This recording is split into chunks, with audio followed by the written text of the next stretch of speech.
Une première opération a été lancée dans la commune de Gharb Bni Malek, à Mshrab el-Qseri, sous la supervision des autorités locales et provinciales, en coordination avec les forces auxiliaires et la gendarmerie royale.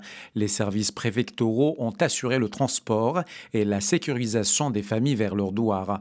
Selon les données officielles, environ 70 familles, soit près de 300 personnes, ont regagné leurs habitations dès le premier jour. 800 personnes supplémentaires devaient suivre lundi.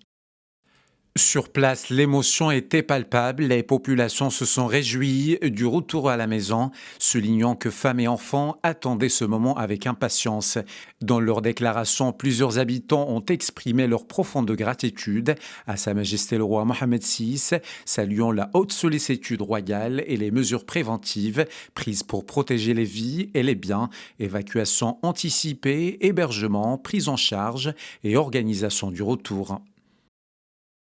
Lundi, les autorités ont entamé la deuxième phase du programme de retour, élargissant l'opération à plusieurs communes et douars supplémentaires. Sont notamment concernés des douars relevant des communes de Khnichet, Tourilt, Nouirat et El Houafat, ainsi que d'autres localités telles que Tekna, Bir Taleb, Sidi El Kamel, Rmilat, Sidi Azouz et Safsaf.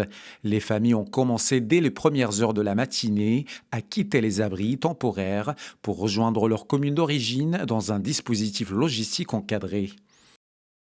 Dans un communiqué, la province précise qu'une batterie de mesures a été déployée pour assurer un retour progressif et sûr, planification des itinéraires, mobilisation de moyens de transport adaptés, sécurisation des axes et évaluation continue de l'état des infrastructures.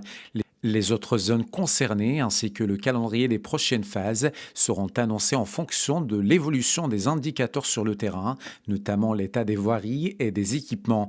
Les autorités appellent par ailleurs les habitants de zones non encore autorisés à faire preuve de vigilance et à ne pas regagner les secteurs touchés avant les avis officiels. Après l'urgence et l'épreuve des crues, la province de Sidi Qassem avance donc vers un retour à la normale, étape par étape, avec un mot d'ordre, sécurité, organisation et solidarité.